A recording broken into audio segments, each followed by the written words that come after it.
2 ലക്ഷം കിട്ടുന്നിടത്ത് 12 ലക്ഷം കിട്ടുന്നായപ്പോൾ എൻ്റെ പൊന്നു സാറുമാരെ, എൻ്റെ ഈ വീട് മാത്രമല്ല ഹൈവേയിലുള്ളത്, എൻ്റെ ഒരു തറവാടും കൂടി ഉണ്ട്, അതും കൂടി എടുത്തേക്കെന്ന് പറഞ്ഞ ആൾക്കാരല്ലേ നമ്മൾ മലയാളികൾ. എടാ നിന്നോടാണ് എനിക്ക് പറയാനുള്ളത്, നിങ്ങളോടാണ് എനിക്ക് പറയാനുള്ളത്. നിങ്ങളൊന്ന് ചിന്തിച്ച് നോക്ക്. 195 രാജ്യമുണ്ട് ഈ ലോകത്ത്. അതിൽ 6 ദശലക്ഷത്തോളം മലയാളികൾ, അതിൽ 3.5 മില്യണോളം ആളുകൾ പ്രവാസികളാണ്. ഇനിയൊന്ന് ആലോചിച്ച് നോക്കുന്നത്, ഇപ്പോൾ ഫോബ്സ് 2024 ലിസ്റ്റ് വന്നപ്പോൾ 14 ബില്യനേഴ്സാണ്, അതിൽ മലയാളികൾ. അതിലൊന്നാമനാരാ? നമ്മുടെ യൂസഫ് അലി. ഇപ്പോൾ ഒമാനിലെ ഏറ്റവും റിച്ചസ്റ്റ് ആയിട്ടുള്ള മലയാളി ആരാ? നമ്മുടെ PNC മാനാണ്. ആളുടെ ജോലി എന്താ? പ്രോപ്പർട്ടി വിൽക്കല്, റിയൽ എസ്റ്റേറ്റ്. അതാണ് ഞാൻ പറഞ്ഞത്.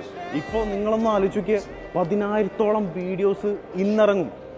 ഈ വീഡിയോ പോലും അതിലുള്ളതാണ്. ഞാൻ എന്തുകൊണ്ടാണ് നിങ്ങളോട് പറയാൻ കാരണം എന്ന് വെച്ചാൽ, നാളത്തെ യൂസഫ് അലി അത് നിനക്കും ആവാം എനിക്കും ആവാം.